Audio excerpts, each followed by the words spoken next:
بار سون بهاری مالام شوتی دو قطعه میشوتین تشتی بوم نما از بار ولی گلد کرکی خواهی آشامیشت بم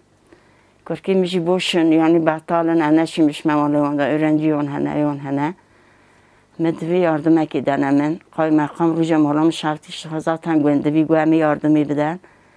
والله او دایدی انسان تا آشامیش نبوده بو خوش دبینه هنی خانی من خانی تاندوری دا صبح هلکر خانی محمد و شمالی بی تخته بی آگی بی هم پی نحسیان ما قوالتید که معنات خور حتی هم دکتن خانی ما آگی بی یعنی ملت هات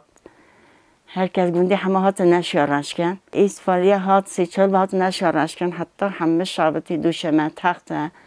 قوم پیله مالا من اشیای من دو قطعه و همه را خستی بی قطعه جوره یه تشتی میزش هم بود رو میدابه یعنی همه شابتی تشه بومن اما از ما مالا کرکی خواد از استانی پشتنگاه او ده چی کرن از هر دو کرکی خواه بیکار نه ام هاتن لیه رازان والله ام جل برد رازی یعنی به حیوانات نشکه فارد یعنی اقرب کیزی ندی سوار اداره ایتق بندان سورا زستان هات کمر چنینه تشتک یعنی چنینه ام نشه اداره کن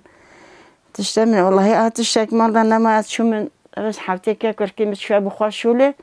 چاتیجی قرکیه والله مالجی برای مت چی کریه ما قرش نده یعنی هستای از چی که خودی از من راضی بد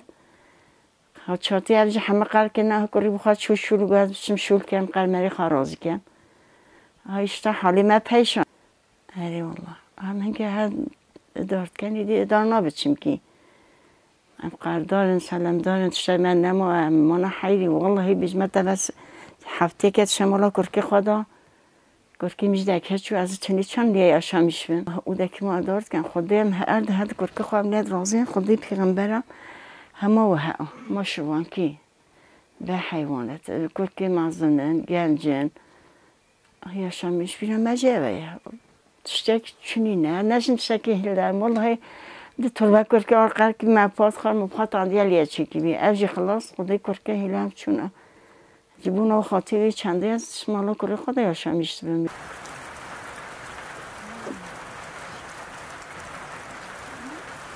مقام هات روژا شرط قای مقام هات گوت امی یاردمی بدن تشتا یاردم ندامه از چند جرات چوم لوی نبی از چما بالا مدیر ما بس کرد ما بگو دی سایانی چی یاردم ندان اشتغل سسک از جوی ما تاسونی ده از 6 سالی ما تاسونم های الله جوی من آها گفت والله تختار امر بوی علاج دارم گوتی امر بوی بخور یاردم کی بدن آها تشتا نما همه شعبتی یاردم کردنم قریمه هیا قری خرازی کرد ای والله اجی هم مجبوره ده کم کشکام استانبولیه چون مالک کشکا حتی بهاری علیه ادار نکم چون که تشتی چنینه جهرازانی چنینه ات بخواد بینی که حال ما چانه